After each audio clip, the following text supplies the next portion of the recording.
राधारमण हरि गोविंद जय जय। राधारमण हरि गोविंद जय जय। श्री राधारमण हरि गोविंद जय जय। राधारमण हरि गोविंद जय जय। गोपाल जय जय। गोपाल जय जय। कथा के मुख्य यजमान आदरणीय श्री गंगाधर अग्रवाल जी परिवार के सहित व्यास पूजन के लिए व्यासाय विष्णुरूपाय विष्णवे नमो वै ब्रह्मनिधये वासिष्ठाय नमो नमः। गुरुर्ब्रह्मा गुरुर्विष्णु गुरुर्देवो महेश्वर गुरुर्साक्षात् परब्रह्म तस्मै श्री गुरुवे नमः।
जनक सुता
खलदलकञ्जनं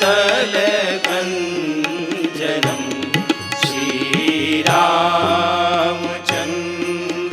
कृपालु भजीवन हरण भवभयदारुणं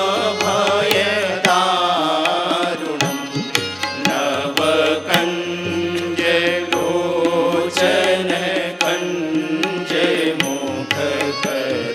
कञ्ज पदकञ्जारुणं श्रीराम श्रीराम श्रीराम श्रीराम। बोलिए श्री रामचंद्र भगवान की जय। श्री हनुमंत लाल की जय। श्री गुरुदेव भगवान की जय। श्री गोस्वामी जी महाराज की जय। श्री गुरु चरण सरोज रज निज मन मुकुर सुधार। वरनौ रघुवर विमल यश जो दायक फल चार। बुद्धिहीन तनु जानिके सुमिरौ पवन कुमार।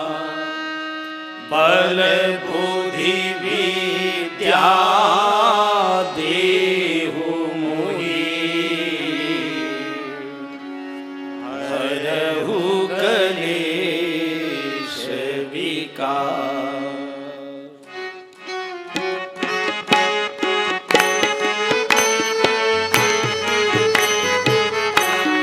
हम सब मिलकर आए बाबा तेरे दरबार। हम सब मिलकर आए बाबा तेरे दरबार। भर दे सबकी झोली तेरे पूर्ण भंडार। भर दे सबकी झोली तेरे पूर्ण भंडार। हम सब मिलकर आए बाबा तेरे दरबार। हम सब मिलकर आए बाबा तेरे दरबार।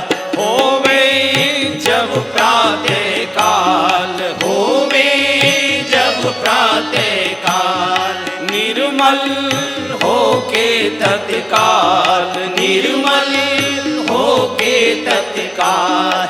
अपना मस्तक झुका के अपना मस्तक झुकाते करते तुमको प्रणाम करते तुमको प्रणाम। वो तेरे दर पे आके बैठा सारा परिवार। तेरे दर पे आके बैठा सारा परिवार। भर दे सबकी झोली तेरे पूर्ण भंडार। भर दे सबकी झोली तेरे पूर्ण भंडार। हम सब मिलकर आए बाबा तेरे दरबार। हम सब मिलकर आए बाबा तेरे दरबार। लेके दिल में फरियाद लेके दिल में फरियाद। करते हम तुमको याद करते हम तुमको याद। जब हो मुश्किल की घड़ियां जब हो मुश्किल की घड़ियां मांगे तुमसे इमदाद, मांगे तुमसे इमदाद। सबसे बढ़कर ऊंचा जग में तेरा आधार, सबसे बढ़कर ऊंचा जग में तेरा आधार। भर दे सबकी झोली तेरे पूर्ण भंडार, भर दे सबकी झोली तेरे पूर्ण भंडार। हम सब मिलकर आए बाबा तेरे दरबार, हम सब मिलकर आए बाबा तेरे दरबार। हरे रामा हरे रामा, रामा रामा हरे हरे, हरे रामा हरे रामा, रामा रामा हरे हरे। हरे कृष्णा कृष्णा कृष्णा हरे हरे, हरे कृष्णा कृष्णा कृष्णा हरे हरे। हरे राम राम राम हरे हरे, हरे कृष्णा कृष्णा कृष्णा हरे हरे। हरे राम राम राम हरे हरे, हरे कृष्णा कृष्णा कृष्णा हरे हरे। हरे राम राम राम हरे हरे, हरे कृष्णा कृष्णा कृष्णा हरे हरे। रामा रामा रामा हरे हरे, हरे रामा रामा रामा हरे हरे। हम सब मिलकर आए बाबा तेरे दरबार, हम सब मिलकर आए बाबा तेरे दरबार। भर दे सबकी झोली तेरे पूर्ण भंडार, भर दे सबकी झोली तेरे पूर्ण भंडार। जय जय जय हनुमान गोसाई, जय जय जय हनुमान गोसाई। हाँ कृपा करहु गुरु देव की नाई, कृपा करहु गुरु देव की नाई। महावीर बिन माऊ हनुमाना, महावीर बिन माऊ हनुमाना। राम जासु यश आप बखाना, राम जासु यश आप बखाना। जय जय जय हनुमान गोसाई, जय जय जय हनुमान गोसाई। गुरुदेव की नाम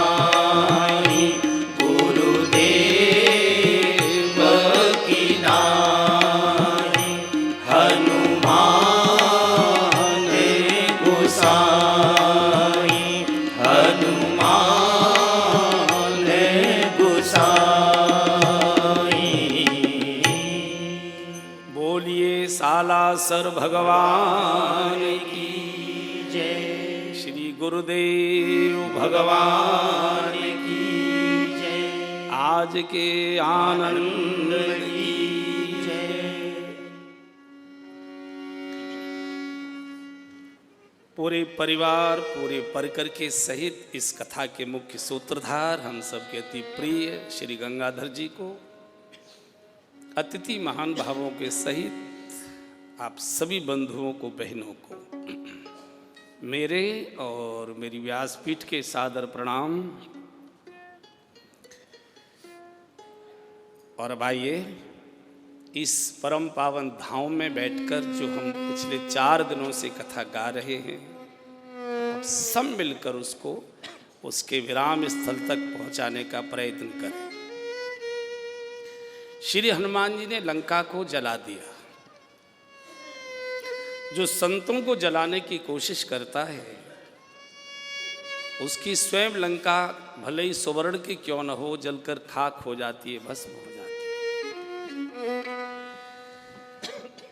संतों का आदर करना चाहिए, संतों के चरणों में नमन करना चाहिए, शिक्षा लेनी चाहिए, लेकिन संतों की पूंछ उखाड़ी जाती है। पूंछ कहते प्रतिष्ठा को, और हनुमान जी कभी प्रतिष्ठा के पीछे रहे नहीं। हम सब लोग पूंछ के पीछे भागते, पूंछ हनुमान जी के पीछे भागती है।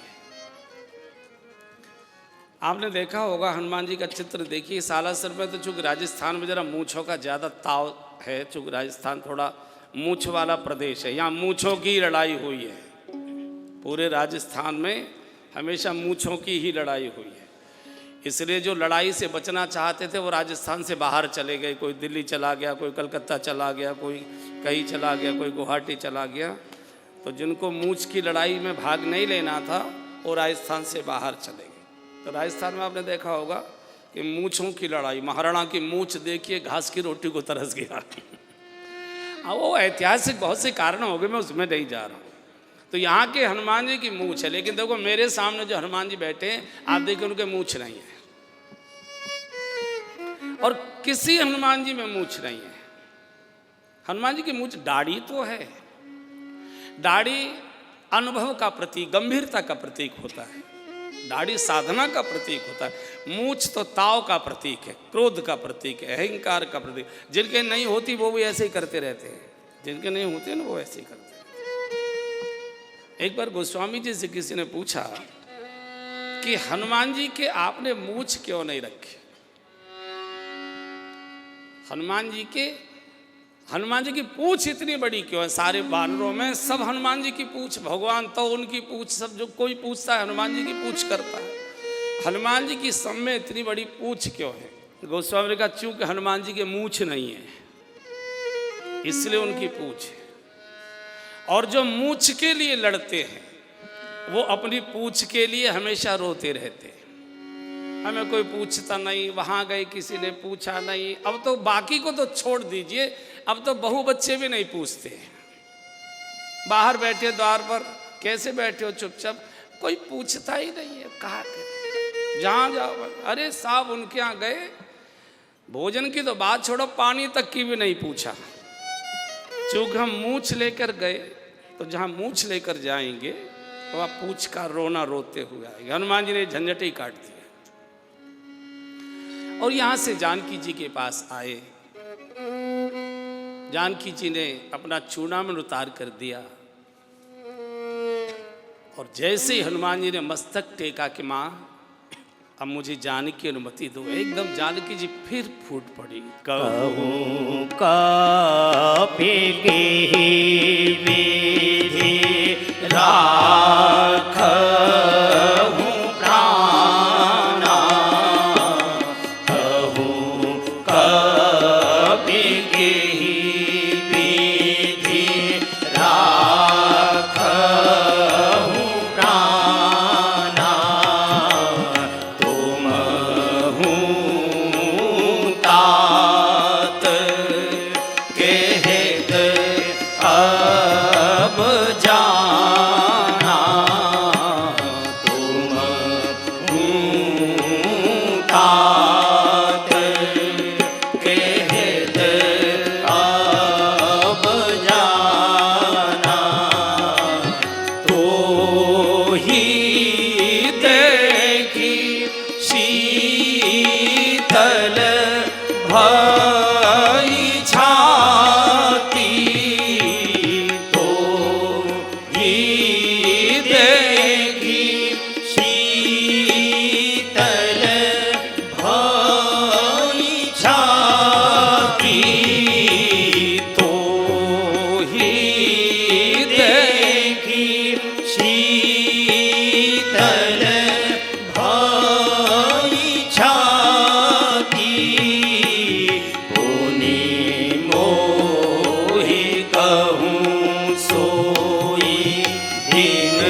सोई राती पुने मोहि कहूँ सोई दिन सोई राती। जब हनुमान जी ने प्रणाम किया, विदाई की आज्ञा मांगी, रो पड़ी सीता जी, रो पड़ी। तुम भी जाने की बात कह रहे, तुम हूं तात कहे तो अब जाना, किसके आधार पर हमको छोड़कर जा रहे हो? तू आया था, मैं तो जल रही थी उस समय, विरह में जल रही थी, आग में भी जलने वाली थी, वो तूने नहीं जलने दिया, फिर मुझे जलता हुआ छोड़कर जा रहे हो। तोय देख शीतल भई छाती, और ये संत का लक्षण है। संत के बहुत सारे लक्षण विद्वानों ने बताए होंगे, लेकिन अपने अनुभव में जो आया है वो संत का एक ही लक्षण है, जिसके पास बैठकर जलता हुआ मन शांत हो जाए, शीतल हो जाए। उद्विग्न आए थे, परेशान आए थे, रोते आए थे, एकदम बैठते ही मन शांत हो, समझ लो किसी संत के पास बैठे। हिमालय की तलहटी में जाते हैं, हिमालय चीखता नहीं है कि मैं तुम्हें शीतलता प्रदान करूंगा, आपको अनुभव होने लगता है, ठंडी हवाएं आपको आने लगती है, लगता है पहाड़ के निकट आ गए हम, थोड़ी शीतलता। तो ही देख शीतल वही, जिसको मिलकर, जिसके पास बैठकर मन शीतल हो जाए, मन शांत हो जाए, मन के आवेग रुक जाए, जिसके पास बैठकर बिना बोले हमारे सारे प्रश्नों का, शंकाओं का, समस्याओं का समाधान हो जाए, वो संत है। जिसके पास बैठकर रोने की इच्छा होने लगे, वो संत है। जिसकी याद सताने लगे, वो संत है। ऐसे कई, डोंगरे जी महाराज बहुत अच्छे लक्षण बोला करते थे, वो चूंकि स्वयं संत थे। और आपने देखा कि डोंगरे जी का, अरे दर्शन तो खैर भाग्यशाली कोई होते थे उनके, डोंगरे जी शब्द बोल दीजिए तो अभी मन शांत और पवित्रता से भर जाता था।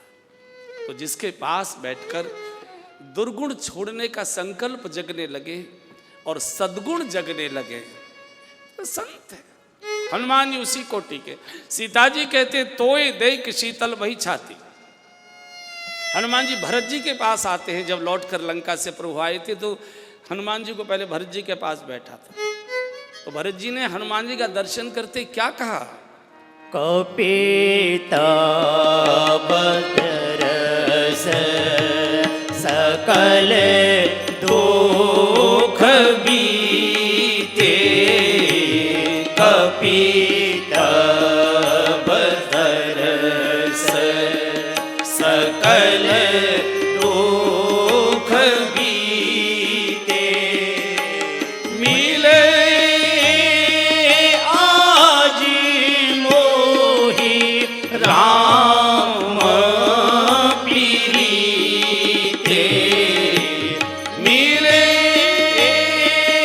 आज मोहि राम प्रीते, कपित बदरश सकल दुख बीते, तो ही देखी शीतल भई छाती, तो ही देखी शीतल भई छाती, पुनि मोहि कहूँ सोई दिन सोई राती, पुनि मोहि कहूँ सोई दिन सोई राती, तो ही देखी शीतल भई छाती। इसलिए हनुमान जी को कहा कि साधु संत के तुम रखवारे,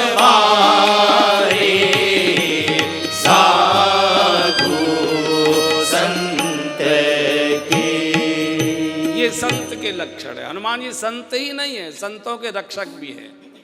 संतों के रक्षक माने संतत्व के रक्षक। जिसने भी साधु वेश धारण किया है उसके अंदर ये लक्षण होने चाहिए। जिसके ये लक्षण विकृत होते हैं हनुमान जी उसको आके संभाल देते हैं, संभालते हैं। यहाँ से माँ का आशीर्वाद लेकर चले। मानस में कहा है कि बड़ी गर्जना हनुमान जी ने की और उसका परिणाम ये हुआ कि सर्वाएं गर्भ निश्चर, सब जो राक्षसी गर्भवतियां थीं उनके गर्भ गिर गए। एक प्रश्न आता है कि हनुमान जी जैसे संत के द्वारा और ये गर्भपात हो तो ये तो जरा समझ में नहीं आता। तो एक संत ने तो हंसकर कहा कि हनुमान जी को मालूम था कि 1 मास के अंदर भगवान आएंगे, बड़े बड़े राक्षसों को तो प्रभु मार जाएंगे, गर्भ में बच्चे पलते रहेंगे, फिर ये जन्म लेंगे, फिर ये राक्षसी कृत्य करेंगे, फिर झंझट होगा, फिर भगवान को आना पड़ेगा।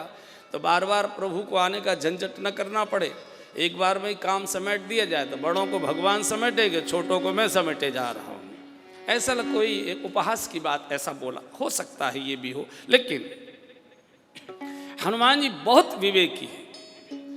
हनुमान जी जानते हैं कि भक्ति के मार्ग पर चलने वाले साधक को तत्काल का ही सब कुछ नहीं देखना चाहिए, भविष्य के भी गुण दुर्गुणों की ओर दृष्टि चाहिए। इतना सतर्क सावधान रहना चाहिए। हनुमान जी के आंखों के सामने जो राक्षस निशाचर रूपी दुष्प्रवृत्तियां दिखाई दे रही थी उनको तो मुक्के मार मार के मार ही डाला सारी बुराइयों को। लेकिन साधक इतना सतर्क होता है कि भविष्य के गर्भ में भी कहीं बीज न पड़े हो बुराइयों के, वो भी मिटने चाहिए। आज तो बहुत अच्छा है, आज तो हम कथा सुन रहे हैं, बहुत अच्छे, बहुत सारे लोगों ने संकल्प भी लिया होगा, बहुत सारे लोगों ने संकल्प सालासर भगवान के चरणों में चढ़ा भी दिए होंगे, अब ये नहीं खाएंगे, ये नहीं पिएंगे, ऐसा नहीं होगा, वैसे बहुत से। लेकिन कुछ बीज गर्भ में पड़े होते हैं और वो अनुकूल मौसम आते ही फिर प्रकट हो जाया करते हैं। तो हनुमान जी भविष्य के लिए भी सतर्क हैं कि भविष्य की भी कोई बुराई उसकी संभावना ही समाप्त करो। और यहाँ जब इस किनारे आए और बानरों को पता लगा कि करियाए प्रभु का, सब बानर नाचने लगे, जय जयकार होने लगी हनुमान जी की। बजरंग बाला जपु धरि माला, राम दूत हनुमान भरोसो भारी है। बजरंग बाला जपु धरि माला, राम दूत हनुमान भरोसो भारी है। बैठ जाओ, बाद में मौका दूंगा, मौका दूंगा। थोड़ा बाएं बाएं चढ़ा लो, पैर वैर मर लो। और यहां से सब बानर नाचते हुए प्रभु के सामने जाते हैं। सबने जाकर प्रणाम किया। जाओ जी ने कहा, प्रभु हम तो सब साधना के मार्ग को छोड़ चुके थे, राखे सकल कपिन के ही प्राण, हम तो मरने के लिए तैयार थे, लेकिन हनुमान जी ने हमारी रक्षा की। पवन का बेटा है ना, जैसे पवन प्राणों की रक्षा करता है ऐसे पवन पुत्र प्राणों की रक्षा करता है।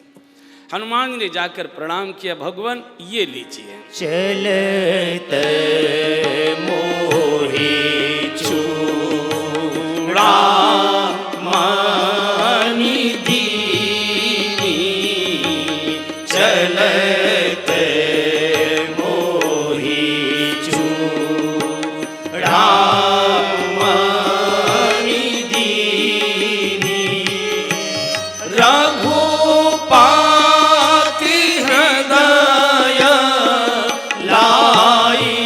सोई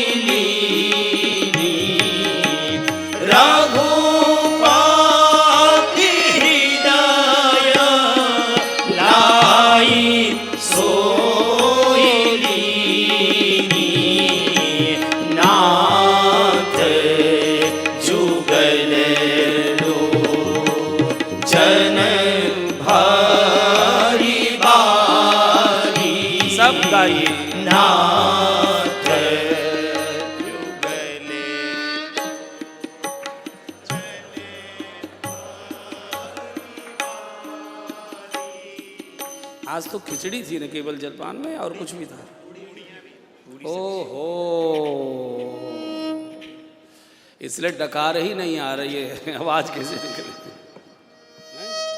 चलो अच्छा, कोई नाथ जुगल लोचन भारी बारी, वचन कहे कछु जनक कुमारी, वचन कहे कछु जनक कुमारी, नाथ जुगल लोचन भारी बारी, नाथ जुगल भगवान ये लीजिए माँ का चिन्ह चूड़ामणि प्रभु ने लिया, बार बार उसे नेत्रों से स्पर्श करते, हृदय से लगाते,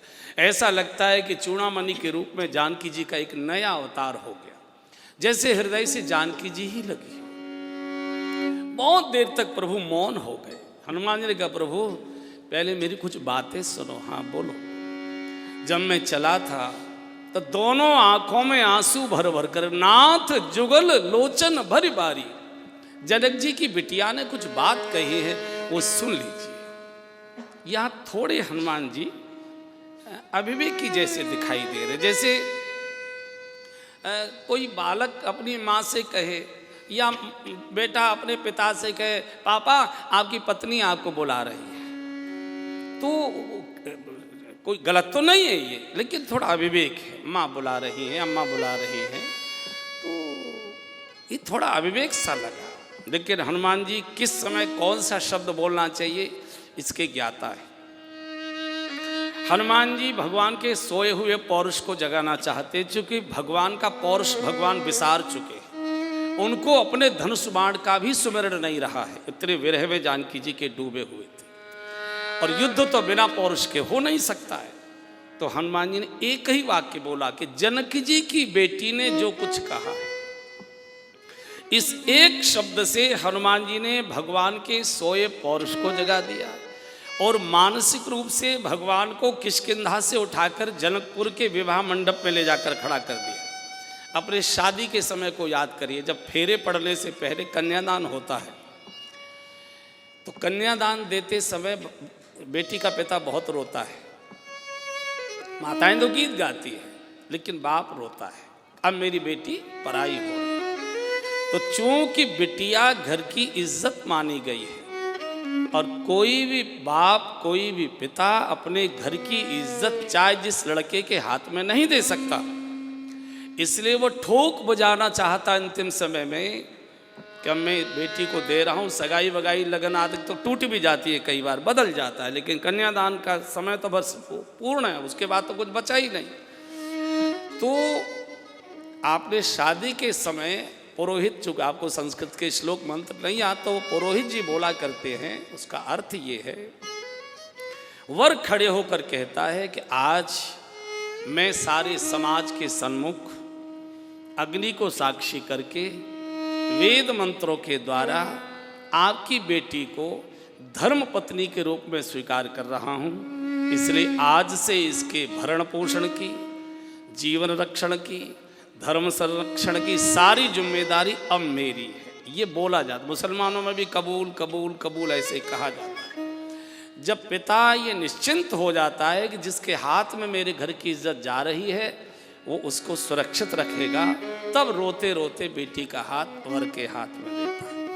इस एक वाक्य से हनुमान जी ने भगवान को विवाह मंडप का दृश्य याद करा दिया। भगवान याद करो, भरे समाज के सामने आपने खड़े होकर एक पिता को आश्वस्त किया था कि आपकी बेटी की मैं सब प्रकार से रक्षा सुरक्षा करूंगा, और आज एक पिता की बेटी पराए घर का दुख कैद भोग रही है। बाप सुनेगा तो क्या कहेगा कि मैंने अपनी घर की इज्जत किसके हाथ में दे दी।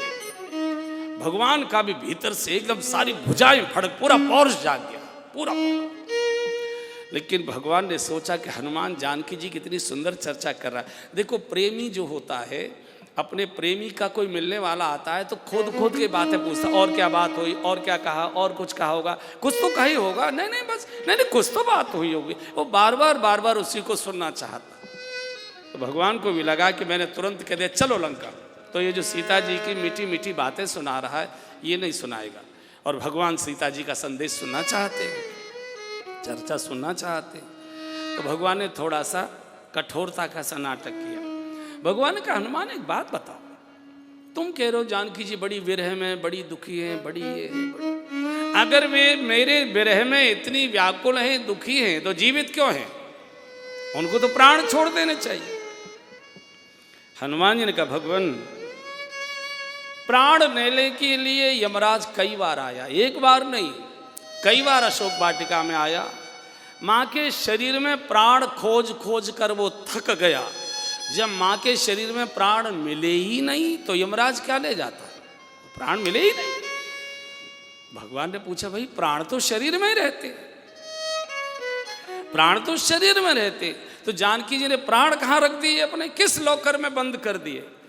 बोले महाराज ऐसे लॉकर में बंद किए जिसकी अभी तक मास्टर की भी नहीं बनी है, जिसकी अभी तक मास्टर की भी नहीं बनी। बोले कहाँ रख दिए? हनुमान जी ने कहा भगवान माँ ने अपने प्राण तो आपके चरणों में रखे हुए और यमराज लंका में खोज रहा है, महाराज वहाँ क्या में लगे, प्राण तो यहाँ बसे हैं।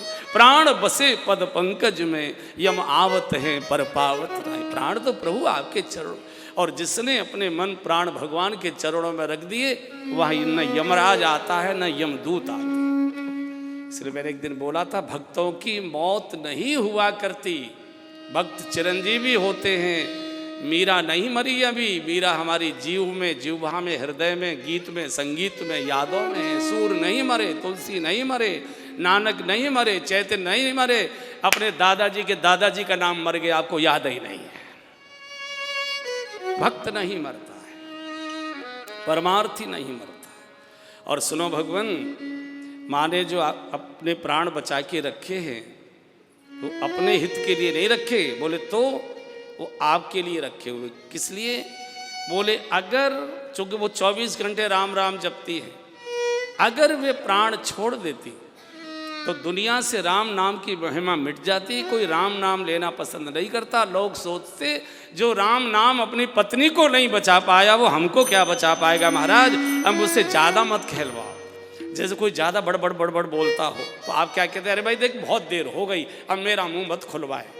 तो एकदम हनुमान जी ने भी यही कह दिया, सीता के अति विपत्ति विशाला, सीता के अति विपत्ति विशाला, बिना ही कहीं भली दीन दयाला, बिना ही कहे भली दीन दयाला, सीता के अति। अब मुझसे बुलवाइए मत प्रभु, इसी में आपका भला है। हनुमान जी की जब ये बात सुनी एकदम भगवान खड़े हो गए। सुग्रीव हो अब विलंब के ही कारण कीजे, तुरत कभिन कहूँ आयस दीजे। राम सिया राम, सिया राम जय जय राम, राम सिया राम, सिया राम जय जय राम। हाँ जी कौतुक देगी सुमन बहुबरसी, नभते भवन चले सुर हर्षि। राम सिया राम, सिया राम जय जय राम, राम सारे सिया राम,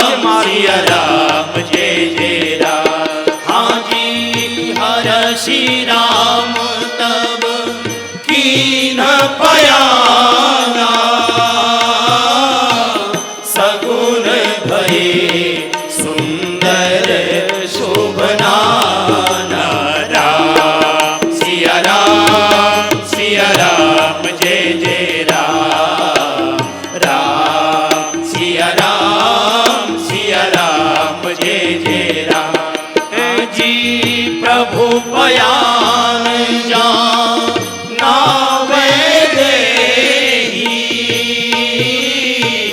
फरकी वाम अंग जनु कही दे राम सिया राम जय जय राम राम सिया राम जय जय राम।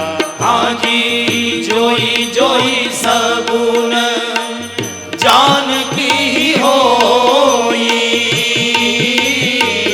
असगुन भय रावण नहीं सोई राम सिया राम जय जय राम जय जय राम सिया राम जय जय राम जय जय राम सिया राम जय जय राम जय जय राम सिया राम जय जय राम जय जय राम सिया राम जय जय राम। एकदम प्रभु का रोया रोया फड़क उठा। ऐ सुग्रीव अब देर मत करो, चलो लंका को परास्त करो। देखिए पहले दिन मैंने बोला था कथा की भूमिका में, कथा सुनने के दो परिणाम होते हैं। रोती हुई भक्ति नाचने लगती है। हमारे जीवन में मुरझाया हुआ भजन ये खिल जाता है। भजन भक्ति एक ही बात है। हनुमान जी की कथा की ये विशेषता है, वो दो काम करते हैं। भक्ति का रोना बंद कर देते हैं और हंसने वाले भगवान को रुला देते हैं। जानकी जी चिता बनाकर जलने को बैठी थी, रो रही थी, पूरी तरह से रो रही थी। अरे विधाता में कैसी अभागिन हो, कहे सीता विधवा प्रतिकूला, मिलई न पावक मिटई न सूला। आज मुझे कोई अग्नि का एक अंगारा तक नहीं दे रहा है, मैं अपने शरीर को दुख को भस्म करूं। सीता रो रही थी। हनुमान जी ने राम कथा सुना दी। रामचंद्र गुण बरनई लागा, सुनतई सीता कर। रोती हुई भक्ति नाचने लगी, प्रसन्न हो गई। और जब भक्ति प्रसन्न होती है तो क्या करती है? आशीर्वाद की वर्षा करती है। आशीष दीने राम प्रिय जाना, आशीष दीने राम प्रिय जाना। माँ जब प्रसन्न होती है तो आशीर्वाद की वर्षा करेगी और कुछ नहीं करती है। माताएं बैठी हैं यहाँ, जब बहुत ज़्यादा हृदय भरता है इनका प्रसन्नता से, बच्चे को उठाएंगी, चूमेंगी, छाती से लगाएंगी, सिर सहलाएंगी, पीठ सहलाएंगी, पीठ थपथपाएंगी। यह आशीर्वाद है माँ का। भक्ति जब प्रसन्न होती है कथा सुनकर तो आशीर्वाद की वर्षा करती है। और भगवान जब रोते हैं तब, जब तक भगवान रोता नहीं है तब तक कृपा नहीं करता, ये नियम है। माँ जब तक प्रसन्न नहीं होती तब तक कृपा नहीं करती। माँ जब प्रसन्न होती है तो भीतर वाला बटुआ भी निकाल के दे देती है, बोले ले जा, यही बचा था मेरे पास। माँ जब प्रसन्न होती है तो भीतर की संपदा भी निकाल कर देती है। और बाप जब तक द्रवित नहीं होता, बच्चे के दुख को सुनकर जब तक द्रवित नहीं होता तब तक कृपा नहीं करता है, तब तक कुछ करता नहीं है, बैठे बैठे बात ही करेगा। तो यहाँ भगवान हंस रहे थे जब जानकी जी की कथा हनुमान जी सुना रहे थे। हनुमान जी ने सोचा ये हंसते रहेंगे, मेरी माँ तो वहाँ रोती रहेगी, तो ऐसी कथा सुनाओ कि तुरंत रो जाए। तो सुने सीता दुख प्रभु सुख अयना, सुने सीता दुख प्रभु सुख अयना, भारी आए जल राम जीवन नयना, भारी आए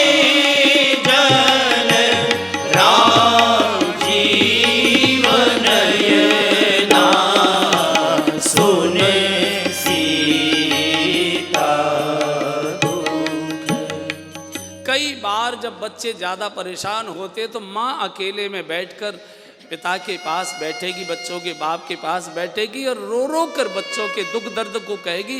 बाप द्रवित हो जाता, ठीक है कल देख लेते हैं, कल करते हैं। निष्क्रिय पिता को आंसू ही सक्रिय करते हैं।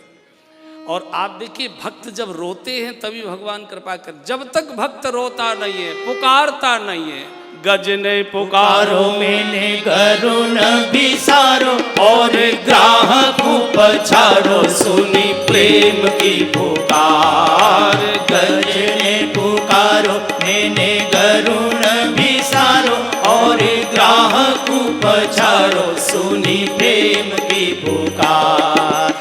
द्रौपदी पुकारी सुधी लीजे बनवारी, मोही आस है तिहारी कहो जाऊंगा के द्वार। द्रौपदी पुकारी सुधी लीजे बनवारी, मोही आस है तिहारी कहो जाऊंगा के द्वार।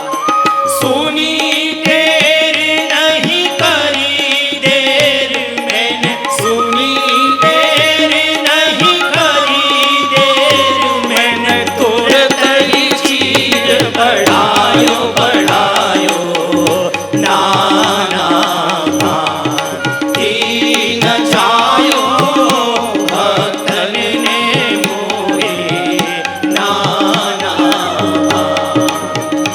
अरे लोक लाज तभी नहीं काज मैंने, लोक लाज तभी नहीं काज मैंने, बैकुंठ बिसरायो रायो नाना दीन छायो, भक्तन ने मोहे नाना।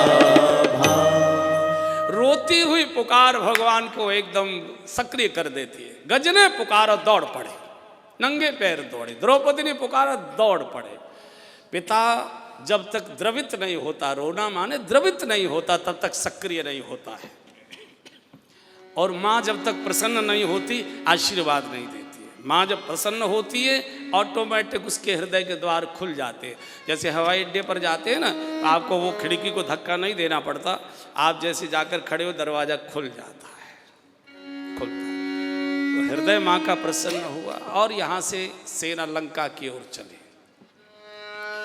इधर जासूसों के द्वारा पता लगता है कि सेना सागर के निकट आ गई। जिस दिन से हनुमान जी लंका जलाकर गए हैं, राक्षसों को न नींद आती है न दिन में भूख लगी। निश न नींद दिन अन्न न खाई, निज निज ग्रह सब करें विचारा, नई निश्चर कुल केर उबारा। अरे भाई एक रावण गड़बड़ कर रहा है, सारी लंका काय को उसका दुख भोगे, उसका फल हम क्यों भोगे। जब शासक बहुत क्रूर हो जाता है, तानाशाह हो जाता है, तो ऊपर से तो कोई बोलता नहीं, लेकिन हृदय में उबाल रहते हैं। फिर खुचपुच फुसफुस होने लगती है, फुसफुस होने लगती है। जब थोड़ी सी शुरू हो जाती है तो फिर कौन सा होता है ये आजकल जो इसमें मोबाइल में चलता रहता है, सोशल मीडिया, फिर धीरे धीरे वो फुसफुसाने लगता है, धीरे धीरे फिर ज़्यादा चलने लगता है, फिर अखबारों में आने लगता है, फिर चाय के चौराहे पर खड़े होकर चर्चा होने लगती है, बस में ट्रेनों में चर्चा होने लगती है। तो धीरे धीरे धीरे धीरे रावण के खिलाफ माहौल तो बहुत था ही, चूंकि सबके घर मकान जल चुके थे। दिन रात लोग ऐसे बैठे चिंता करते। एक सेवक आया था, सारी लंका को राख कर गया। स्वामी आ रहा इतनी बड़ी सेना लेकर, अब कोई बचेगा नहीं, सबको मार डालेगा। हम क्यों मरे, इसने पाप किया है, हमने क्या पाप किया। नहीं, इसका विरोध होना चाहिए।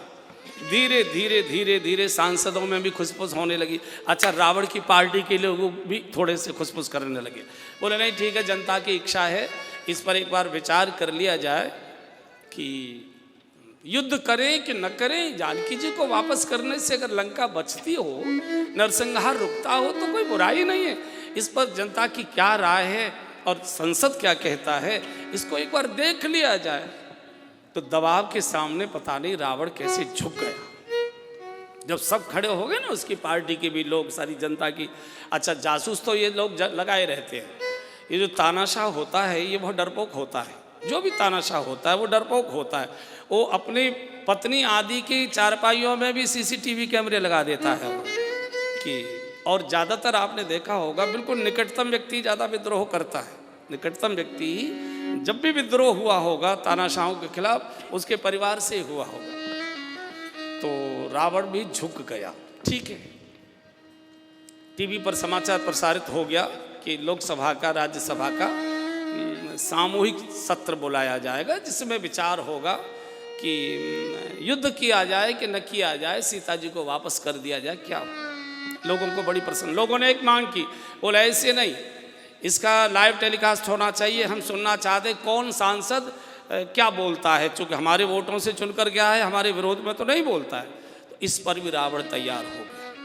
ठीक है, कैमरे सब लग गए, उसका लाइव टेलीकास्ट की सारी व्यवस्थाएं हो गई। सब महिलाएं अपना सवेरे आलू के पराठे बराबर आके रख लिए, बोले अब दोपहर के भोजन की छुट्टी, पूरे भाषण सुनेंगे सबके। मंदोदरी ने भी एक टीवी अपने कमरे में मंगवा लिया। अच्छा, सबसे ज़्यादा दुखी मंदोदरी थी रावण के इस आचरण से। अरे भाई, कोई दूसरी पत्नी ले आए तो सबसे ज़्यादा तो बच्चों की माँ ही परेशान होती है कि नहीं होती है, सबसे ज़्यादा दूसरी को कष्ट होता है। सत्र आ गया, राज्यसभा लोकसभा पूरा बैठा हुआ है। पहला भाषण विभीषण का हुआ, पहला भाषण विभीषण का हुआ। चूंकि विभीषण को भरोसा था कि मेरे भैया मेरी बात को कभी टालते नहीं है, आज तक नहीं टाले, और मुझे बहुत लाड प्यार करते, इसलिए मैं अगर कहूँगा तो देश में ये एक संदेश भी चला जाएगा कि विभीषण ने सबको बचा लिया और ये बाकी को तो मार डालेगा लेकिन मुझे नहीं मारेगा, चूँकि मुझे बहुत लाड प्यार करता है। लेकिन दुष्ट का प्यार भी खतरनाक होता है। मुझे लगता है दुष्ट की दुश्मनी ज़्यादा अच्छी होती है, ताकि दूरी बनी रहती है। प्यार में तो वो मार ही देता है, वो न इधर का रखता है न उधर का रखता है। विभीषण खड़े हुए, अध्यक्ष महोदय, मेरा निवेदन है कि जिनसे आपने विरोध लिया है आप उनको जानते नहीं है, वे कौन है। तो रावण ने पूछा, तू बता कौन है, तू बता। तो विभीषण का बड़ा मार्मिक लोकसभा का ये भाषण है, आपके पास चूंकि मानस इस समय नहीं है, नहीं वो भाषण आप पढ़ते आपको बहुत आनंद आएगा, एक बार गा लीजिए। तात राम नहीं नर भूपाला, तात राम नहीं नर भूपाला, भुवनेश्वर कालहु कर काला, भुवनेश्वर कालहु कर काला, ब्रह्म अनामय अजय भगवंता, ब्रह्म सब गाइए। अनामय अजय भगवंता, व्यापक अजित अनादि अनंता, व्यापक अजित अनादि अनंता, गोत्रीज धेनु देव हितकारी, गोत्रीज धेनु देव हितकारी, कृपा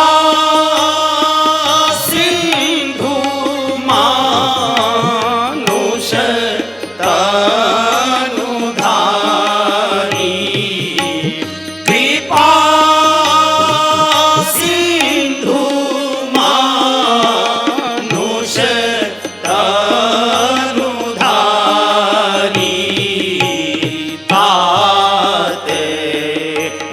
राम नहीं नर भूपाला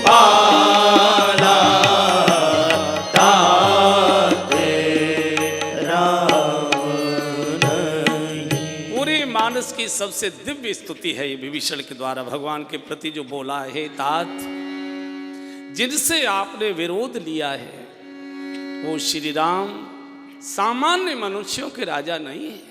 तात राम नहीं नर भूपाला, कौन है?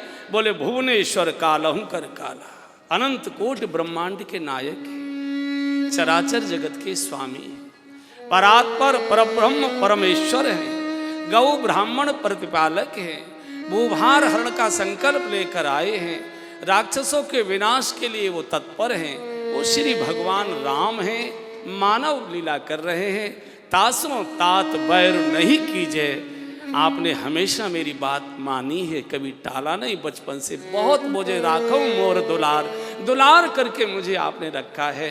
मोरे कहे जानकी दिए, मैं कहता हूँ आप जानकी जी को वापस कर दो। सीता सीत निशा सम आई, जब से सीता आई है पूरी लंका में आफत आ गई है, आप ये आफत टाल। इत जब ते ही कहा दैन वैदे ही, एकदम रावण उठा और एक लात चरण प्रहार की निकट। लेकिन मोह का नाता बहुत प्रबल होता है, हम लात खाते रहते हैं, उसी में घुसे रहते हैं। कितने प्रकार की लातें, कितने प्रकार की लातें। हमारे पूज्य डोंगरी जी महाराज सुनाया करते थे कि एक सज्जन थे, तो घर से उपेक्षित हो गए, द्वार के बाहर चारपाई डाल देना, चादर बदली जाए ना, कोई पानी दे, रोटी भी दूर से बच्चे फेंक जाए, थूक वाली जो परात थी वो तसला वो जन कब से उसको साफ नहीं कराया, बड़े परेशान, बड़े परेशान। तो नारद जी निकल कर जा रहे थे, ये सज्जन करा रहे थे, तो पूछा क्या बात है बाबा? अरे नारद जी मुझे इस नरक से निकालो, क्या करूं? बोले आपका भगवान क्या जाना आना है, मेरा वारंट भगा हुआ, अब ये सहा नहीं जाता, अब कैसे सब देखो ना मेरी चादर गंदगी, ये वो, कोई मुझे देखना पसंद नहीं करता। बोले ठीक है। कुछ दिनों बाद नारद जी आ गए वारंट लेकर, बोले चलो। बोले कहाँ? बोली कि वारंट है मेरे पास। अरे राम थोड़ी देर कर लिया आपने, बहू को अभी बच्चा हुआ है। अच्छा आजकल की नई लड़कियां पढ़ी लिखी, इनको तो बच्चे वगैरह संभालना आता नहीं है, तो मैं थोड़ा सा उसको खिलालू देता हूँ और मेरे पास रहता, थोड़ा बालक समर्थ हो जाए तो चले। ठीक 2-3 साल बाद फिर नारद जी आ गए, समर्थ हो गया होगा, चलो। अरे बोले क्या करो, दूसरा और हो गया है। अच्छा चलो। कुछ साल बाद आए, तीसरा हो गया। कुछ दिनों के बाद नारद जी फिर आए, तो तीसरे बच्चे को बुढ़ा खिला रहा था। तो नारद जी खांसे, तो बुढ़े ने लेटे, कौन है भाई? बोले कौन है? नहीं मैं हूं नारद, तुम्हारा ताऊ। नारद यहां क्यों आया है? यहां क्यों आया है? अरे तुम्हारा अच्छा था क्या? पहले तो कोई पूछता नहीं था, ये बुढ़े बड़े होशियार होते हैं, और जो बूढ़े हैं ना वो होशियारी सीख लीजिए। और कुछ मत करिए, फली के 2 टुकड़े बहू के बच्चे खिलाना शुरू कर दो, गरम गरम पराठे, बढ़िया चाय, दूध में पत्ती पड़ी हुई आएगी, ठाठ हो जाएंगे, ये सीख लो। और कुछ मत करो, फली के 2 टुकड़े मत करो, बच्चा खिलाते रहो, बढ़िया उसका वो उसको प्रसन्नता होती है। तो बुढ़ा तो चूंकि रोज बढ़िया पराठे आ गए, मलाई का दूध, दूध में पत्ती, चाय, बुढ़ा जवान सा हो गया एकदम। तो नारद जी ने कहा मैं हूं नारद। तो बुढ़े ने कहा नारद यहाँ काहे के लिए आया है? मैं क्या काम? अरे तू क्या बोल रहा है, काहे के लिए आया है? अरे तेरा वारंट है मेरे पास, वारंट लेके आया हूँ। बुढ़े के पास बैंत रखा था, बोले राजी ते जाएगो कि बैंत खावेगो? राजी ते जाएगो कि बैंत खावेगो? तो नारद जी ने कहा कमाल हो गया, ये तो बड़ी जल्दी बदल गया। इतने में बालक ने रोया, तो बुढ़ा था, तो ऐसे उसको रहते ना, लेटे रहते हैं और ऐसे ऐसे खिला, ऐसे ऐसे ले ले ले ले ले ले ले। अच्छा जब दांत नहीं होते हैं तो मुंह ऊपर करो तो मुंह खुल जाता है, जब दांत नहीं होते हैं तो मुंह खुल जाता है। तो ऐसे मुंह फट गया बुढ़े का, ऐसे ले ले ले ले, सीधी टोटी बुढ़े के मुंह में खोल दी, सीधी बच्चे सीधी, गुनगुना गुनगुना शरबत सीधा। तो नारद जी ने कहा अरे इससे भी बड़ी कोई दुर्गति कराएगा, ये दिखाई दे रहा है क्या हो रहा है? बोले बोलो मत, इस स्वाद को तुम क्या जानो? अरे ये स्वाद नहीं है, ये कुछ और है। अरे बोले तुमको मालूम नहीं है ये क्या है? मैं जानता हूँ, ये लघुशंका नहीं है। बोले तो बोले पौत्र का मूत्र, प्रयाग का पानी, ये तो संगम का आचमन है, भाग्यशाली को मिलता। नारद जी ने कहा तो पीता रहे। बहुत कठिन होता है, बहुत कठिन। एक लात लगी, फिर रावण का पैर पकड़ लिया। मोह का नाता छूटता नहीं है। ये मोह का, साधु की बात भी नहीं सुनी, लात खा रहा है। एक लात से कोई असर नहीं हुआ, इसलिए फिर कहा पैर पकड़कर कोई बात नहीं, तुम पितृ सरिस भले ही मोई मारा, बड़ा भैया पिता के समान होता है, कोई बात नहीं। राम भजो हित नाथ तुम। देखो चाहेगा हित रावण का ही, चाहेगा हित रावण का। जब दूसरी बार कहा, रावण ने 2 लात मारी। बोले खबरदार, मैंने कहीं लंका में देख लिया था। जब दूसरी लात लगी तो हनुमान जी की बात याद आ गई विभीषण को। हनुमान जी ने कहा था, तब हनुमंत कहा सुन भ्राता, मैंने असली धर्म के भाई को छोड़ दिया और पाप को मैंने भाई मान लिया और लात खाता रहा। उसी समय संकल्प कर लिया, राम सत्य संकल्प प्रभु सभा काल वशतोर, मैं रघुवीर शरण अब जा रहा हूँ। अगर हनुमान जी की बात सुनकर, संत की कथा सुनकर चला गया होता तो सारे देश में विभीषण के मंदिर बने होते। मिले तो सही राम, लेकिन कलंक साथ लेकर गया। आदर से कोई विभीषण का नाम लेना पसंद नहीं करता है। माल्यवंत नाम का इसका एक नाना था, उसने जब विरोध किया ये लात प्रहार का, तो रावण ने कहा मारूंगा नहीं बुढ़े, निकल जा बस यहाँ से, करिया मुंह कर जाए भागे। चूंकि ये नाना लगता था, ये नाना लगता। सभा वो बवंडर होता है ना, बवंडर तो अनिश्चित काल को वो स्थगित हो जाती। तो लोकसभा बवंडर हुआ तो स्थगित हो गई।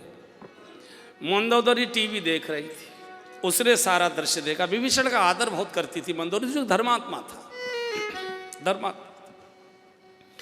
तो सोच रही थी मंदोदरी कि आवेंगे तो सही मेघनाथ के पापा, आज मैंने खबर न ली तो मेरा भी नाम।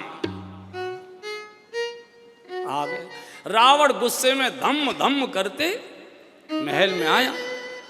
अरे मंदोदरी, मंदोदरी ने पूछा ये उखड़ क्यों रहे हो, क्या हुआ? बोले बातें मत कर, मूड खराब है मेरा। क्यों हो गया?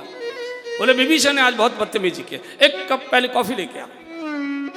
बेचारी कॉफी लेकर आई। क्या मूड खराब कर दिया? बोले विभीषण ने आज भरी सभा में मेरा अपमान किया है। बोले उन्होंने कोई अपमान नहीं किया, उन्होंने जो बोला है एक शब्द गलत नहीं बोला। मैं टीवी देख रही थी, मेरे सामने टीवी लगाया, मैंने टीवी देखा। उन्होंने एक शब्द गलत नहीं बोला। जो विभीषण ने कहा है वही मैं तुमसे कहना चाहती हूँ। तुमको ये मालूम है कि तुम किसकी पत्नी का अपहरण करके लाए हो? सुन लो। रघुवर की सिया हरि लाए रे, मति मारी गई रे भरतार, भला रे मति मारी गई रे भरतार। रघुवर की सिया हरि लाए रे, मति मारी गई रे भरतार, भला रे मति मारी गई रे भरतार। तीन लोक के नाथ राम से बैर बढ़ायो सैया, तीन लोक के नाथ राम से बैर बढ़ायो सैया। तीन लोक के नाथ राम से बैर बढ़ायो सैया, तीन लोक के नाथ राम से बैर बढ़ायो सैया। और खंड खंड लंका के कर दे राम लखन दो भैया, मति मारी गई रे भरतार, भला रे मति मारी गई रे भरतार। रघुवर की सिया हरि लाए रे, मति मारी गई रे भरतार। सिंधु पार कर कैसे आवे ये तुमको अभिमान, सिंधु पार कर केवल यही तो घमंड है तुमको, ये तुमको अभिमान। सिंधु पार कर कैसे आवे ये तुमको अभिमान, सिंधु पार कर कैसे आवे ये तुमको अभिमान। अरे सूख जाए पाताल लोक जब छोड़े अग्नि बाण, मति मारी गई रे भरतार, भला रे मति मारी गई रे भरतार। रघुवर की सिया हरि लाए रे मति मारी गई रे भरतार, भला रे मति मारी गई रे भरतार। शक्ति का अवतार सिया है नहीं साधारण नारी, शक्ति का अवतार सिया है नहीं साधारण नारी। हाँ, शक्ति का अवतार सिया है नहीं साधारण नारी, शक्ति का अवतार सिया है नहीं साधारण नारी। और कहाँ गयो बल गर्व तेरो जब बानर लंका जारी, मति मारी गई रे भरतार, भला रे मति मारी गई रे भरतार। रघुवर की सिया हरि लाए रे मति मारी गई रे भरतार। ये मंदोदरी नहीं, दुनिया की हर पत्नी अपने पति को जब क्रोध में बोलती है तो यही कहते तुम्हारी तो मति मारी गई। यहाँ जो बैठी है वो तो नहीं बोलती, वो तो चूंकि कथा सुन सुनकर काफ़ी अच्छा उनका स्वभाव, लेकिन ज़्यादातर तुम्हारी तो मति मारी गई। जिससे तुमने वैर किया तुमको ये लग रहा होगा कि 400 कोस का सागर कैसे पार करके आएंगे, बोले आ ही नहीं सकते। बोले अरे तुम क्या जानते हो उनको, एक सागर नहीं हजारों सागरों को एक ही बाण सोख देगा जब अग्नि बाण छोड़ेंगे। और तुमको मालूम है ये सीता को तुम सामान्य महिला समझते हो, सामान्य महिला नहीं, शक्ति का अवतार सिया है नहीं साधारण नारी। और आज तुम जो बड़बड़ बोल रहे हो, उस दिन तुम्हारी ताकत कहाँ चली गई थी जब एक बंदर आया सारी लंका को जलाकर खाक कर गया, मेरे लड़के को मार गया, और तुम बैठे बैठे देखते रहे, कुछ कर नहीं पाए। तुम क्या सोचते हो? इतना जब कहा मंदोदरी ने शक्ति का अवतार सिया है नहीं साधारण, तो जो कॉफी का कप उठाया था पीने के लिए, घूंट भरने के लिए, होठ को लगा भी नहीं पाया, रख दिया। रावण ने कहा मेघनाथ की मम्मी तू ठीक कह रही है क्या? और क्या मैं कोई गलत कहती हूँ? मैं तो हमेशा ठीक ही बोलती हूँ, तुम मानती ही नहीं हो मेरी बात। वो सामान्य महिला ने रावण का देख मुझसे तो जो होना था वो हो गया, और तू बड़ी समझदार है, मेरठ यूनिवर्सिटी से तू पढ़कर आई है, मेरठ की थी मंदोदरी, तू बता क्या कर। रावण मान गया, रावण का मैंने मान ली तेरी बात, अब तू बता मैं क्या कर। मंदोदरी ने कहा कि एक काम कर। क्या? बोले सीता को ले जाओ नाथ रघुवर की शरण पधारो, सीता को ले जाओ नाथ रघुवर की शरण पधारो, सीता को ले जाओ नाथ रघुवर की शरण पधारो। और शरणागत के रक्षक हैं, बच जाए वो वंश तिहारो, मति मारी गई रे भरतार, भला रे मति मारी गई रे भरतार। रघुवर की सिया हरि लाए रे मति मारी गई रे भरतार। एक काम करो, सीता जी को राम जी को समर्पित करे आओ, वंश के दीपक क्यों बुझाना चाहते हो, अंधकार क्यों करना चाहते। और जैसे का सीता जी को वह एकदम रावण खड़ा, भाई मैं तो समझता था बड़ी पढ़ी लिखी है, तुझे तो 2 कौड़ी की अकल है। जिसको तू भगवान कह रही है उसमें सामान्य मनुष्य के भी गुण नहीं है। जिसको इतनी अकल नहीं है कि सोने के हिरण नहीं हुआ करते और पागलों की तरह पीछे भागा, चल उसे ब्रह्म कह दिए, चल कॉफी गर्म करके ला। मंदोदरी ने कप उठाया, रसोई घर तो नहीं गई, सीधी ड्रेसिंग रूम चली गई। और जितने सुहाग के चिन्ह थे सब उतार के लॉकर में बंद कर दिए। बोले मरे तुझे जब मरना हो मर जाना, मैं तो आज ही विधवा हो गई। जब तुझे उसी समय मंदोदरी ने अपने सारे सुहाग चिन्ह उतार। रावण सुनता नहीं। रावण का मतलब ही है जो सबको रुलाता है, और कोई रावण का दूसरा अर्थ नहीं। विभीषण देखिए, विभीषण को क्यों कलंक लगा भगवान के मिलने के बाद? चूंकि विभीषण भोगी है, ये लाल बत्ती का लोभी है, ये मिनिस्टर रहना चाहता है, ये बड़े महल में रहना चाहता है, ये भोगी है। और भोगी का स्वभाव होता है समझौते से, समझौतावादी होता है। भोगाई को बिगाड़ना, अपने को क्या लेना देना है, अपने को तो सारी सुविधाएं मिली हुई हैं, जो कर रहा है उसका अपना भोग भोगेगा, हम उससे क्या लेना देना है।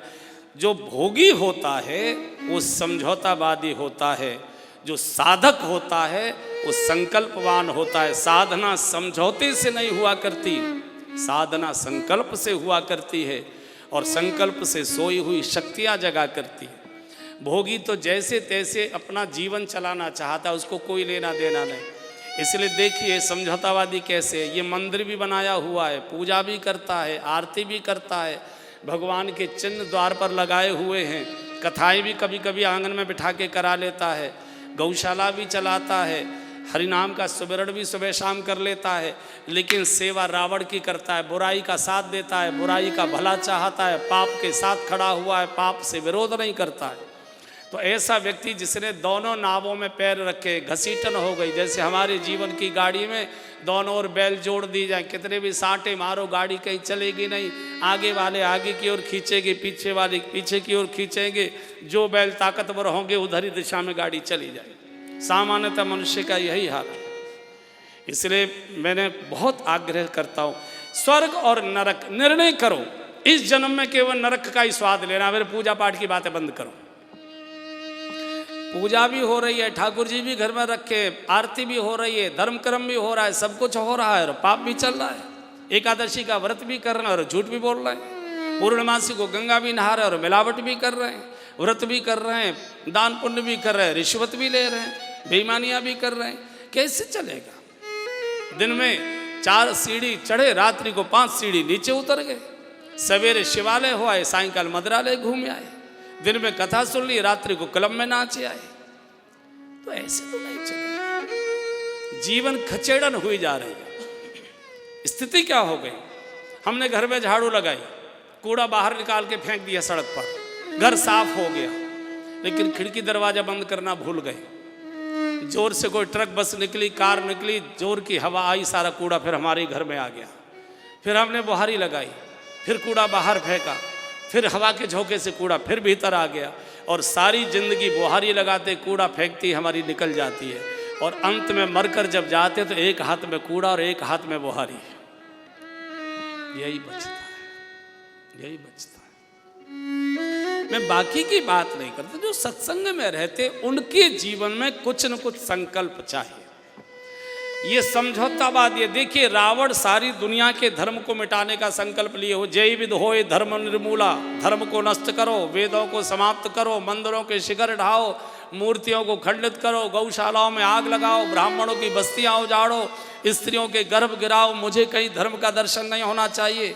जो रावण सारी सृष्टि के धर्म को उच्चाटन में लगाए, वही रावण विभीषण के लक्ष्मी नारायण मंदिर का शिलान्यास करता है, उसी को अपने घर के पड़ोस में रखता है, उसी का कीर्तन सुनता है, उसी की गौशाला में दान करता है, मंत्री भी बना रखा है। क्यों? क्योंकि रावण जानता है, रावण को मालूम है कि विभीषण को प्यार दिखाते रहो, ये विरोध नहीं करेगा। चूंकि विभीषण ने अगर विरोध किया तो ये मेरी सत्ता पलट देगा। इसको गत जन्म की बात मालूम है, गत जन्म में यही विभीषण प्रहलाद था, यही रावण हिरण्याकश्यप था। तो हिरण्याकश्यप ने प्रहलाद को बचपन से ही विरोध किया, खबरदार खबरदार खबरदार, भजन करेगा, नाम लेगा विष्णु का, मार डालूंगा। तो इसने ज़्यादा उसके साथ त्रास दिया, ज़्यादा तंग किया, तो प्रहलाद ने जल्दी भगवान को प्रकट करा के हिरण्याकश्यप को मरवा दिया। रावण जानता है कि इसका विरोध मत करो, अपना पड़ा रहेगा, खाता पीता रहेगा, मेरा क्या बिगाड़ता है। और इसको भी क्या संतोष था, विभीषण को क्या संतोष था। देखो भैया, हमारा भैया दुनिया के लिए बुरा होगा, राग मेरे लिए तो देवता है, मेरे तो कभी विरोध नहीं, मेरी तो सत्यनारायण की कथा का पंजीरी का प्रसाद भी लेने आता है। देखो मेरा तो मंदिर भी बनवाया है उसने, मेरा तो कुछ बिगाड़ता नहीं। बुराई कई बार अच्छाई के आवरण को ओढ़ लेती है और वो पनपती रहती है। जैसे आपने कुछ डकैतों के नाम सुने होंगे, भिंड आदि मुरैना में कुछ डकैत होते थे, बहुत लंबे समय तक वो जीवित रहे। क्यों? वही समाज उनकी रक्षा करता था। डकैत क्या करते थे? डकैती भी डालते थे, लेकिन किसी गांव में कुआं बनवा देते थे, किसी गांव में धर्मशाला बनवा देते थे, किसी गांव में स्कूल बनवा देते थे, किसी गांव की गरीब लड़कियों का भात भर देते थे। तो गांव वालों को क्या लगता था, भैया दुनिया के लिए डकैत होगा, हमारे लिए तो देवता है। और उसी गांव में वो संरक्षण प्राप्त करते थे। जब तक बुराई बुराई के रूप में नहीं दिखाई देगी तब तक बुराई छूटेगी नहीं। जब तक आपको अपनी आंखों से अपने कपड़े का मैल नहीं दिखाई देगा तब तक धोओगे नहीं।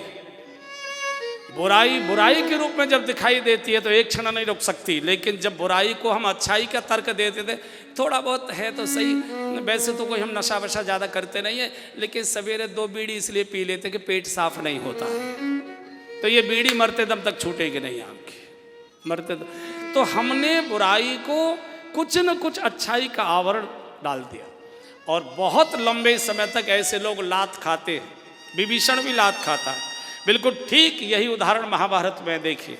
विभीषण बच गया, महाभारत के सारे महापुरुष मारे गए। भीष्म पितामह, इच्छा मृत्यु वाले बाल ब्रह्मचारी, इतना तेजस्वी महापुरुष, इनको मरना ही नहीं था, इच्छा मृत्यु मारे गए। द्रोणाचार्य महाधार्मिक हैं, बड़े भारी रण कौशल के बड़े तज्ञ हैं, लेकिन और इनको मरना नहीं था, ये अमर थे। चूंकि इनका बेटा था अश्वत्थामा, अश्वत्थामा अमर था। अश्वत्थामा बलर्व्यासो हनुमानश्च विभीषण। नियम ये था कि जब द्रोणाचार्य जी के कानों में कोई ये कहेगा कि अश्वत्थामा मारा गया तभी मर सकते हो, और अश्वत्थामा मर नहीं सकता, वो अमर था, लेकिन द्रोणाचार्य भी मारे गए। कर्ण सूर्य का पुत्र था, कवच कुंडल स्वयं जन्म से लेकर आया था, महाधार्मिक महादानी, कर्ण जैसा दानी आज तक कोई हुआ नहीं। ये भी नहीं मर सकता था कवच कुंडल के कारण, धर्मात्मा दानी कर्ण भी मारा गया, कृपाचार्य भी। शल्य महाराज, शल्य बड़े पुण्यात्मा थे, भगवान कृष्ण जैसे सारथी थे, लेकिन शल्य भी मारे गए। विभीषण मारा नहीं गया, चूंकि विभीषण ने पाला बदल दिया। विभीषण भी मारा जाता, लेकिन विभीषण ने बुद्धिमानी की कि राम की शरण में आ गया। ये सब धर्मात्माओं को क्या गलतफहमी थी, हम राजा के सेवक हैं, राजा की रक्षा करना ये हमारा धर्म है, हमारा यही धर्म है, हम बाकी धर्म वरम जानते नहीं। और दुर्योधन भी इसी गणित को लेकर बैठा था कि मुझे कोई मार नहीं सकता, इच्छा मृत्यु मेरे साथ है, पुण्यात्मा मेरे साथ है, दान मेरे साथ है, धर्म मेरे साथ है, सब कुछ मेरे साथ है, इसलिए मुझे कोई मार नहीं सकता।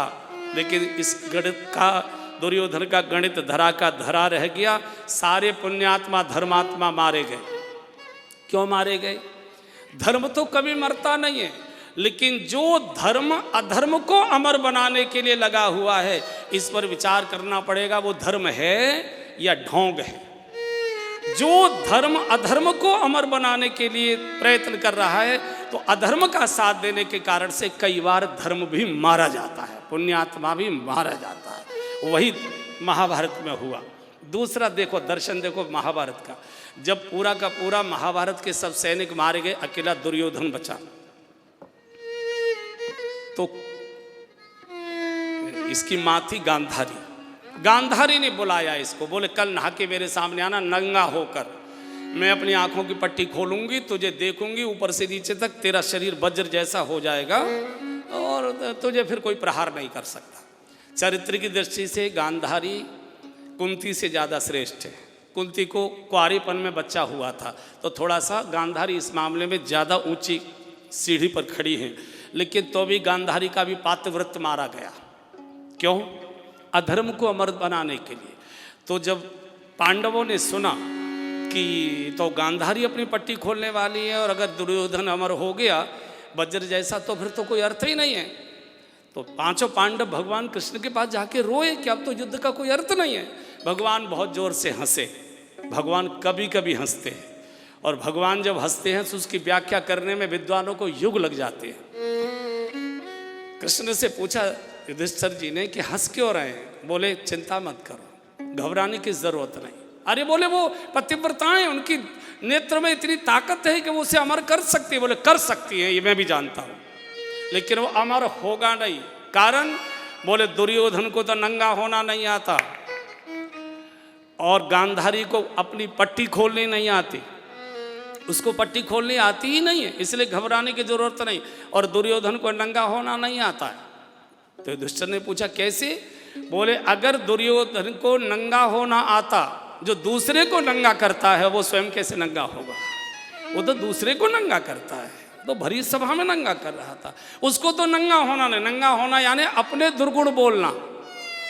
हम दूसरों को तो नंगा करते हैं, अपने बचा लेते हैं। और गांधारी को पट्टी खोलने नहीं आती। कैसे? बोले अगर गांधारी को पट्टी खोलने की अकल होती तो जिस समय भरी सभा में घर की बहू को नंगा किया जा रहा था, उसी समय खड़े होकर चीखती, खबरदार दुर्योधन, आगे हाथ बढ़ाया तुरे द्रौपदी की ओर, ये पाप करेगा, मैं आंखों से पट्टी खोलकर तुझे अभी भस्म कर दूंगी। लेकिन जो पाप को बंद आंखों से देखती रही, उसकी आंखें खुल भी जाएंगी तो अभी कुछ होने वाला नहीं है, उसको पट्टी खोलने की अकल नहीं। पट्टी उस समय खोलनी चाहिए थी। तो वो अधर्म को अमर बनाने के लिए। अब घटना देखिए, घटना देखिए। दुर्योधन चला स्नान करके बिल्कुल नग्न। भगवान ने नारद जी को भेजा, बोले जाओ दुर्योधन को मिलो। तो नारद जी भी आ गए भवन में। अब ये लेफ्ट राइट करता, नितंग नंगा चला रहा था नहा के। जैसे नारद जी को देखा तैसे बैठ गया, ऐसे छुप गया ऐसे। तो नारद जी ने कहा कि अरे पगले, एक साधु के सामने तुझे जब शर्म लग रही है नंगा होने में, तो तू माँ के सामने नंगा खड़ा होगा, तुझे शर्म नहीं लगेगी? लगेगी तो सही। तो दुर्योधन बोला फिर मैं क्या करूं? नारद जी ने कहा कुछ ढक ले। माँ आखिर है तो स्त्री, स्त्रियों के सामने नग्न नहीं हुआ जाता, कुछ ढक ले। तो इसने लंगोटी बांध ली। अब ये लंगोटी बांधे चला गया। इसने जाके प्रणाम किया और उसने, गांधारी ने पट्टी खोली, ऊपर से नीचे तक देखा, पूरा शरीर दुर्योधन का वज्र का हो गया, लेकिन शरीर के जिस हिस्से पर पट्टी बंधी थी वही हिस्सा कमजोर हो गया, वहीं से दुर्योधन मारा गया। फिर भगवान कृष्ण बहुत जोर से हंसे। भगवान ने कहा कि पतिव्रता पाप को तो अमर नहीं कर पाई, लेकिन पाप कैसे मारा जा सकता है इसका रास्ता बता गई। हमारी समझ में ही नहीं आ रहा था कि दुर्योधन को कैसे मारा जाए। मरते मरते दुर्योधन ने एक प्रश्न छोड़ा व्यास जी के लिए। व्यास जी आपके श्लोक गलत हो गए। आपने लिखा हुआ है यतो धर्मस्ततो जय, जहां धर्म होता है जीत वहां होती है। सारा धर्म मेरे साथ था, इच्छा मृत्यु बाल ब्रह्मचारी ब्रह्मचर्य मेरे साथ था, दान मेरे साथ था, पुण्य मेरे साथ था, धर्म मेरे साथ था, पतिव्रता मेरे साथ थी, पूरा पातिव्रत मेरे साथ, फिर भी मेरी मौत कैसे हो गई? तो व्यास जी ने कहा दुर्योधन, ग्रंथ अधूरा पड़ा है। ये तो तू ठीक कहता है, यतो धर्मस्ततो जय, जहां धर्म है वहीं जय है, लेकिन धर्म कौन सा है?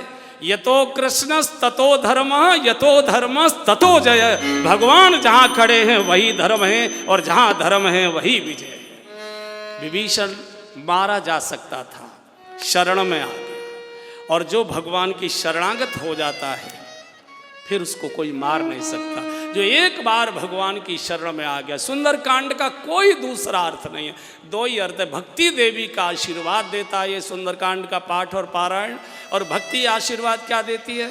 अष्ट सिद्धि नवनिधि के दाता, अष्ट सिद्धि नवनिधि के दाता, अष्ट सिद्धि नवनिधि के दाता, अष्ट सिद्धि नवनिधि के दाता, असवर दीन जानकी माता, असवर दीन जानकी माता। संसार के सुख वैभव भोग ऐश्वर्य धन संपत्ति पुत्र पौत्र प्रपौत्र सबसे भरा पूरा परिवार हो तेरा, ये भक्ति का आशीर्वाद है, सुंदरकांड के पाठ से मिलता है।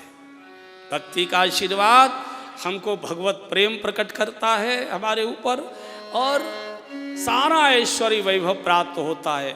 और सुंदरकांड का दूसरा परिणाम होता है पाठ पारायण करने का कि बुरे से बुरा जीव भी जब भगवान की शरण में चला जाता है तो भगवान उसको भी कहो लंकेश, उसको भी राजा बना दिया करते हैं। बुरे से बुरे को भी अपनी शरण में लेते हैं।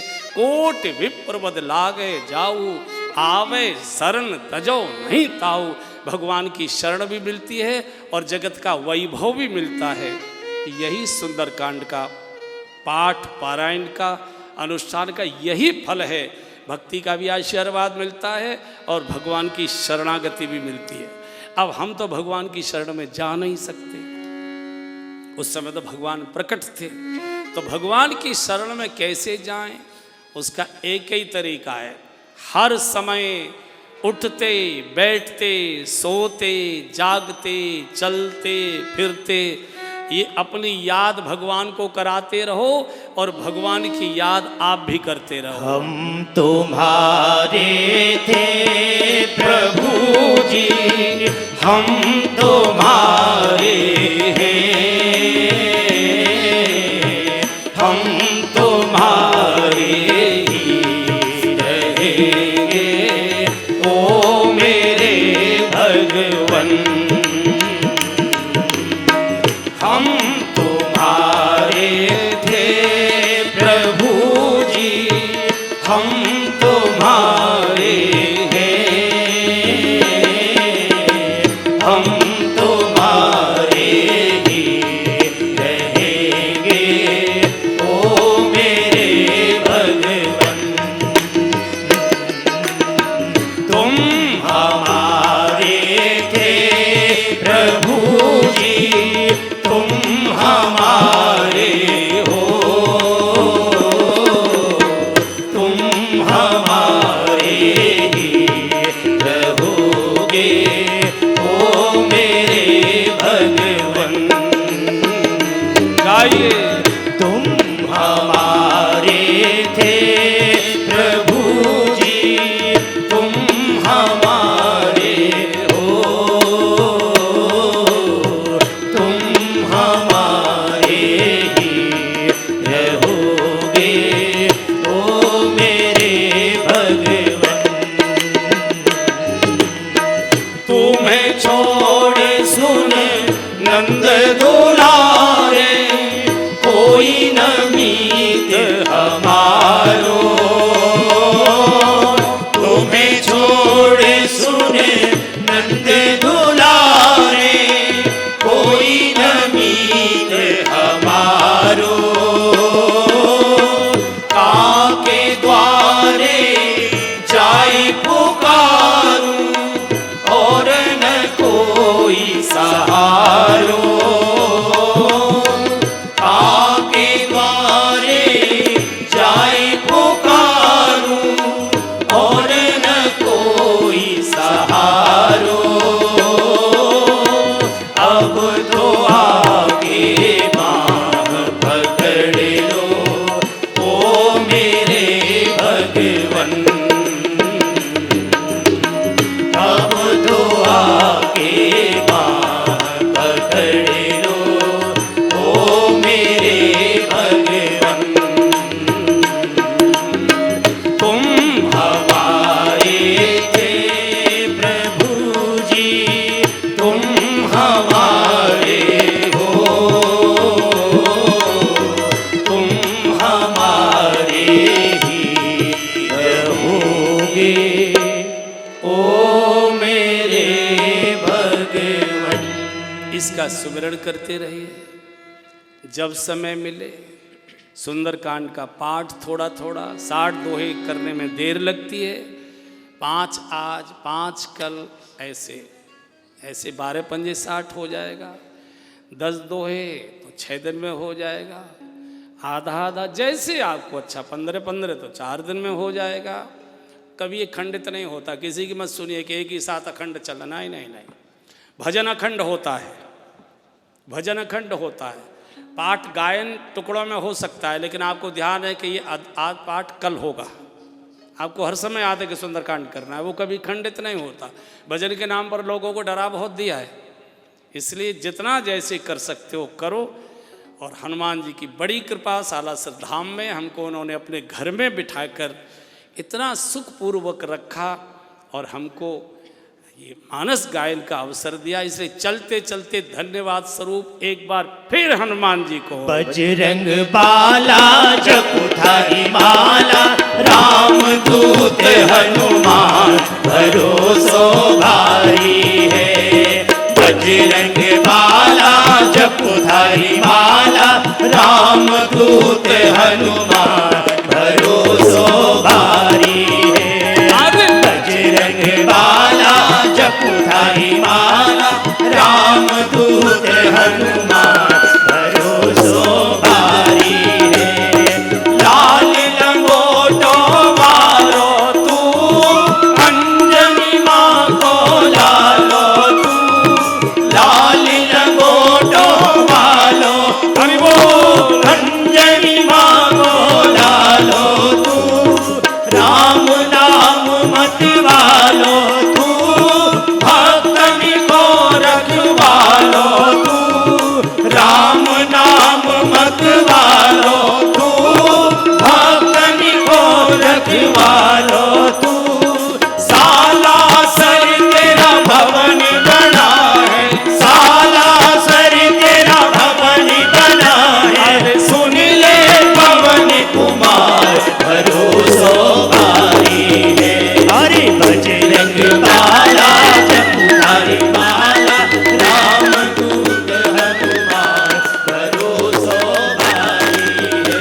अरे बजरंग बाला जपुधारी माला, राम दूत हनुमान भरोसो भारी है।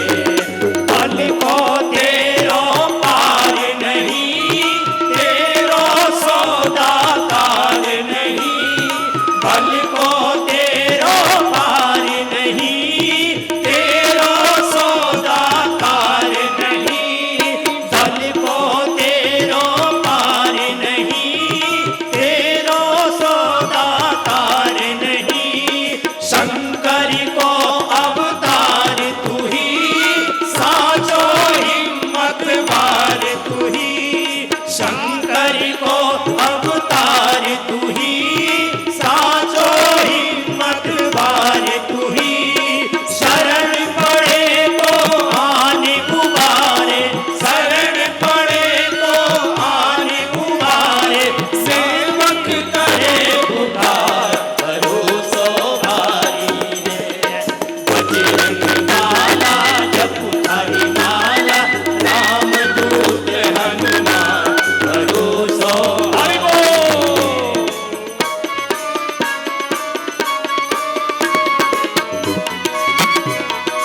हरि बोल।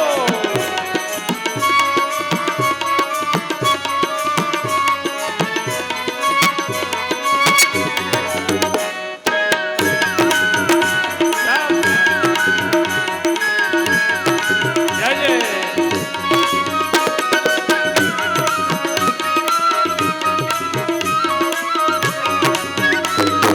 हरि बोल।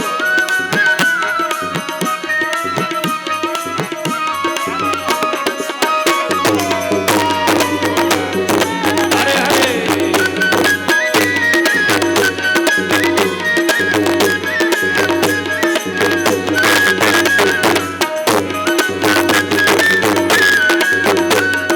राधे राधे रटो चले आएंगे बिहारी, राधे राधे रटो चले आएंगे बिहारी। वो आएंगे बिहारी चले आएंगे बिहारी, आएंगे बिहारी चले आएंगे बिहारी। वो आएंगे बिहारी चले आएंगे बिहारी, आएंगे बिहारी चले आएंगे बिहारी। श्री राधे राधे, राधे राधे रटो चले आएंगे बिहारी, राधे राधे रटो चले आएंगे बिहारी। राधे राधे श्याम मिला जय राधे राधे, श्याम मिला दे, राधे राधे श्याम मिला दे। बैठ जाइए, राधे राधे, बैठ जाइए। राधे राधे, थक जाओगे, राधे राधे, जल्दी